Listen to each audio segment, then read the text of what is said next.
Sorry to keep you waiting.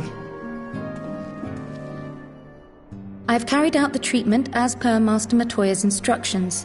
It should slow the destabilization of their corporeal ether quite significantly.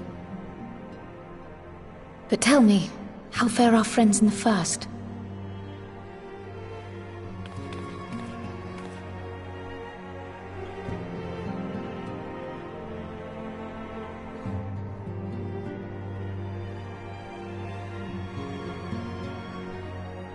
So this Becklug's the first to lead an authority on soulcraft, are they?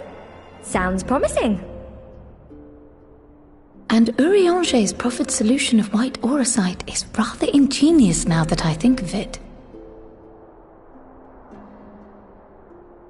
Well, while they press on with their preparations, you may rest assured we will continue to do our part here.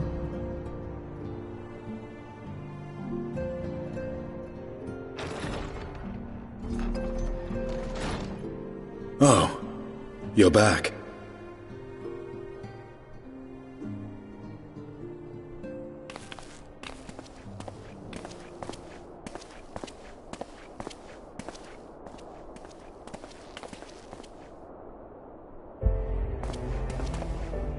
And none the worse for wear, I see.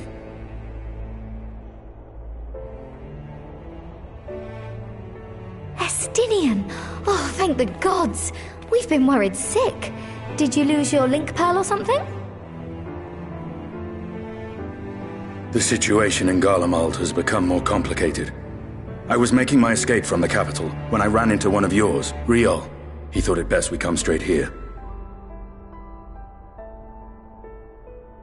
More complicated how?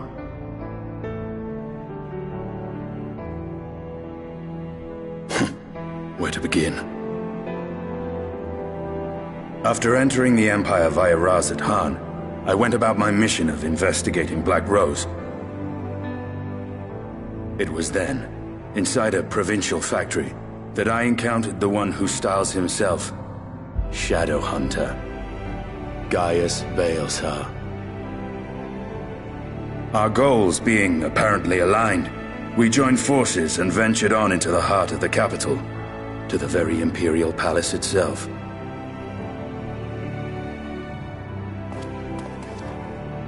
There, we found a man whom all assumed dead.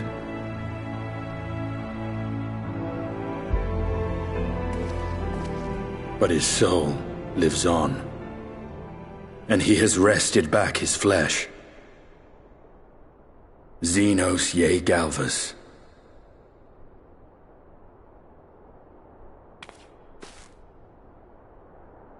Nor did the surprises end there. For no sooner had we arrived than he murdered his sire in cold blood. The Emperor is dead. This sent Gaius into a rage, and he charged in, blade drawn.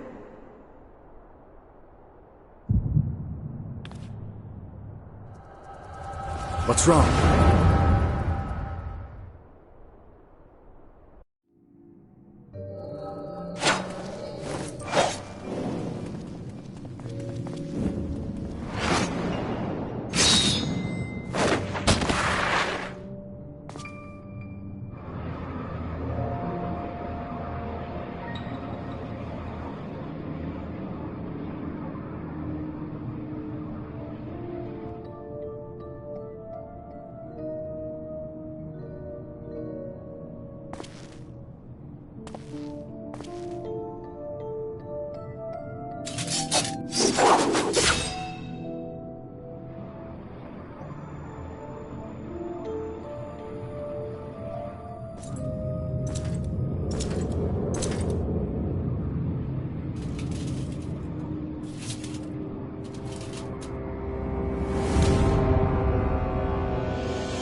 my lungs!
Are you all right?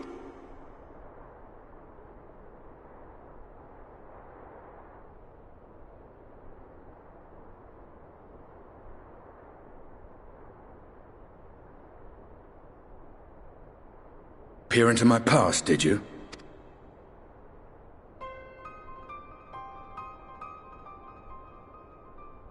Well, I didn't quite relive the experience as you did, but I bore witness to it all. I'm still not sure what I think of this gift of yours. Our confrontation was cut short when the Imperial Guard arrived. It was then that Xenos took his leave, citing boredom. To think their research into the Echo could bear such fruit.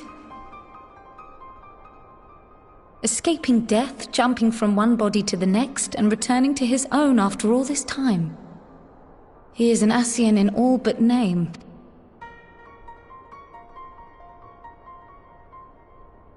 It beggars belief, aye.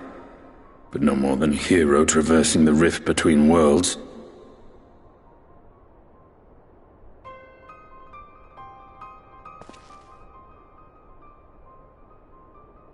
My concerns are far more prosaic. With the Emperor dead and the Crown Prince missing, the Empire is in disarray.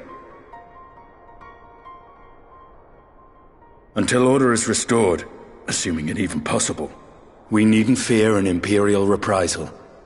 And for reasons of his own, Xenos took it upon himself to rid the world of Black Rose. Riol has already gone to apprise the Alliance leaders of these developments. We may leave the matter in their hands for now.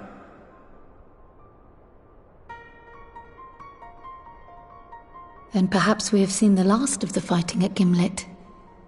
Though, if it comes to civil war, I cannot help but fear for the provinces.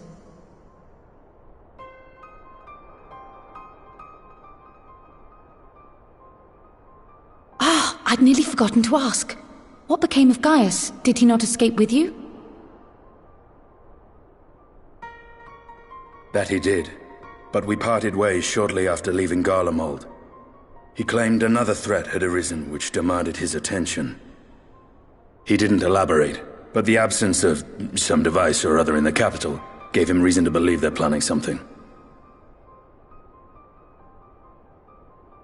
Lest you worry, I believe he has well and truly shed the Black Wolf's pelt.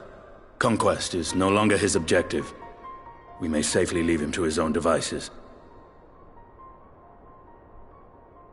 Well, it's nice to have one less foe to worry about, even if we do have a mysterious new threat to look out for instead. Speaking of which, I'll see that Riol and Al Shinobi are made aware. Though we still know next to nothing, it can't hurt to be vigilant.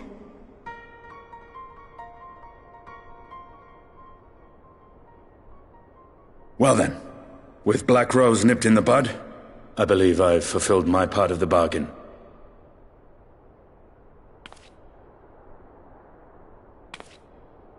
That's true, but with the Archon still slumbering away, we were hoping you might agree to stay with us for a little bit longer.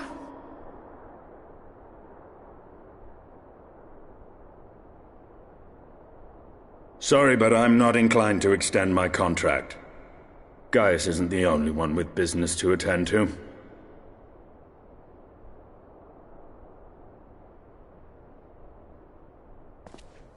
Thank you for your help then, Estinian. I see why Alphino admires you so.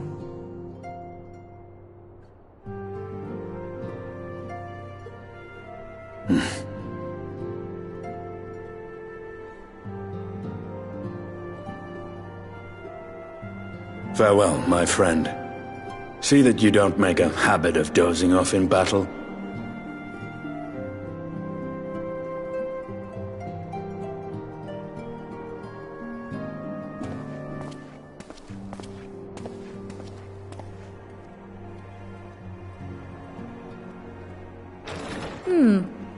I suppose we should all be getting on then. As ever, we will see to the Archon's needs. In the meantime, why not get some rest? You've more than earned it. Go on.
They're here, Commander. And I, for one, am grateful that they are. Told you've been busy since our paths last crossed at the Gimlet Dark. Not that I understand half of it. When the Scions spoke of other worlds, I'd struggled to describe what I pictured. Mayhap things would seem clearer were I to hear the tale from your own lips. But I'm afraid the situation will not afford us that luxury. I trust you two require no introduction. We meet again, hero of Eorzea.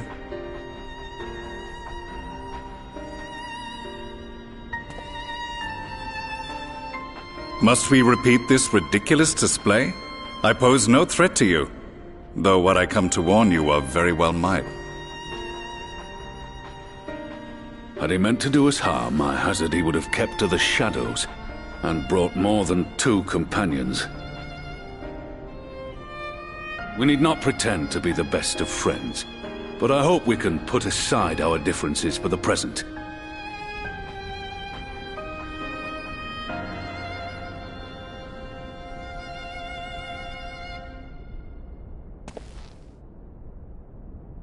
As you are doubtless aware, Sir Estinian and I cooperated to rid the world of Black Rose in your absence. Our journey together took us as far as the Imperial Palace, where we witnessed Emperor Varus meet his death at Xenos' hand. Being the sole witnesses to this crime, and in no position to defend our innocence, we were then forced to flee, each pursuing his own avenue of escape. When we were later reunited, Estinian claimed to have encountered an unfamiliar kind of machina during his flight, but to me his description seemed anything but, and upon further investigation,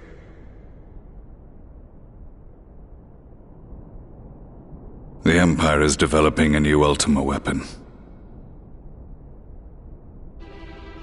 What, that Allagan monstrosity, created to vanquish primals, with which you yourself once thought to conquer Eorzea? The same. In my foolishness, I sought to harness its power, and became the Ascian's pawn in so doing. But you know as well as I how that tale ended. The weapon itself, excavated from beneath this very city, was destroyed ere we could fully unravel its secrets, and that should have been the end of it. But unlikely as it sounds, the Empire's efforts to recreate it have somehow borne fruit, primarily through secret research conducted by the 7th Imperial Legion, it would seem. Wait, the 7th was all but annihilated at Cartano, along with its legatus. Indeed, few survived. The 7th, as it is now, has little in common with the Legion led by Vandanis, and its leadership has changed hands several times since. Precisely how this project has continued despite such turmoil, and under whose auspices, remains a mystery. What we do know, however, is that a number of prototypes have been produced, and that one of them is on its way to Eorzea.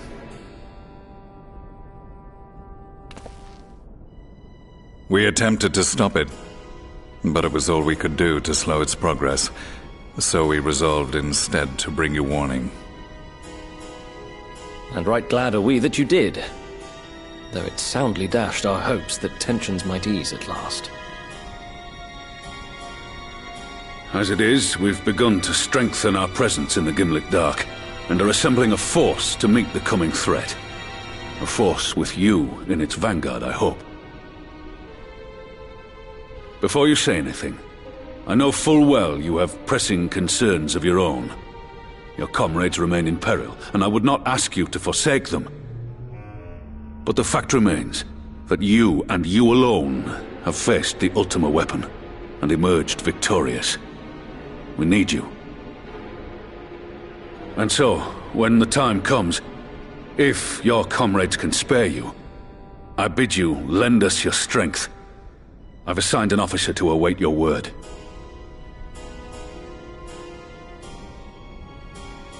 The Ascian's downfall was to be the work of my remaining days. But it was my hand that kindled these flames, and I cannot allow them to spread any further. I will do what I must to see this mistake consigned to history once and for all. Even if it means begging your aid. The Fates will enjoy the irony, even as I endure the ignominy.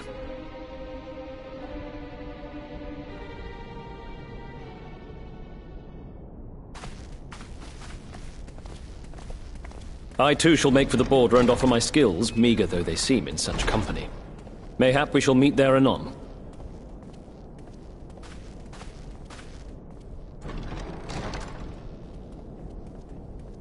Though we can ill afford to ignore the coming of a new Ultima weapon, our friend's plight grows ever more precarious, and none save you can join them in the first. I only hope you are not forced to make a choice.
Now that we are all here,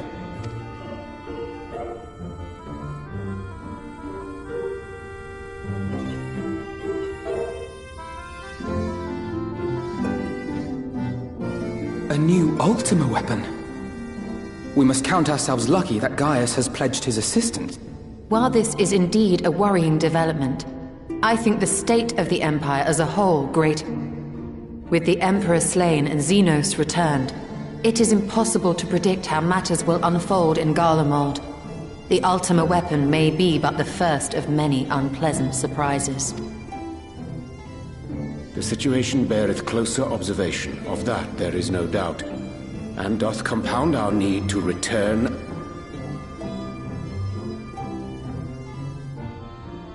Then let us address that issue. Our long search for a means to see you safely home may well be nearing its conclusion. Thanks in large part to Urianger and Becklug's invaluable insight, we have succeeded in fashioning a vessel for the journey.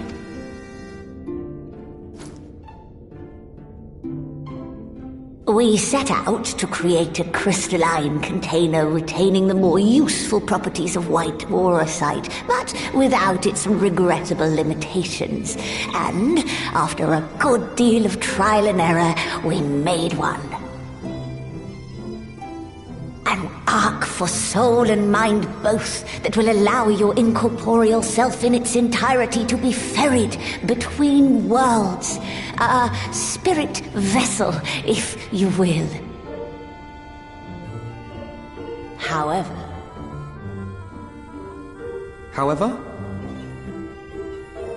Though the vessel is possessed of the requisite qualities to hold mind and memory, it wanteth yet for a means to receive of them.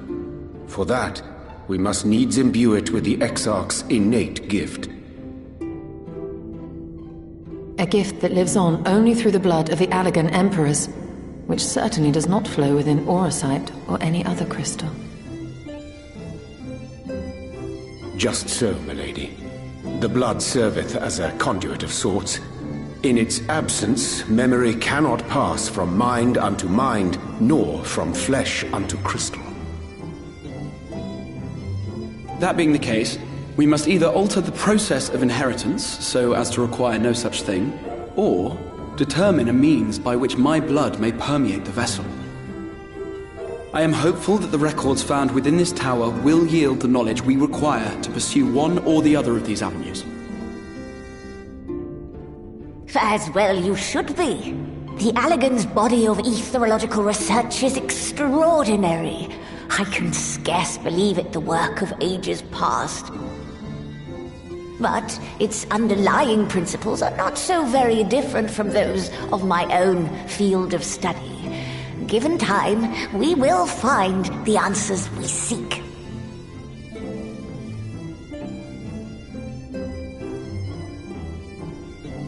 I know that you can ill afford to wait, and it pains me that I must ask you to do so.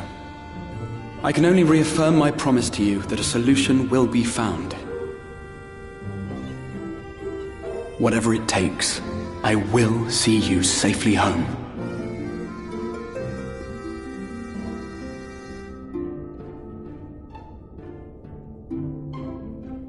My apologies.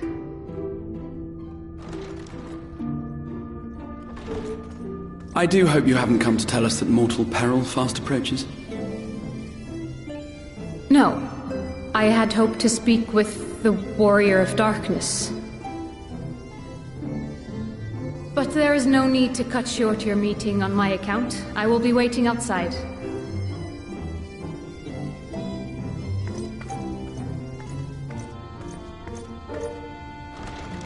Why not speak in here? She knows I don't mind. Unless she didn't want to. Perhaps I might accompany you. Though I am woefully ill-qualified to assist in the Exarch's research, I may yet be of some use to Lena.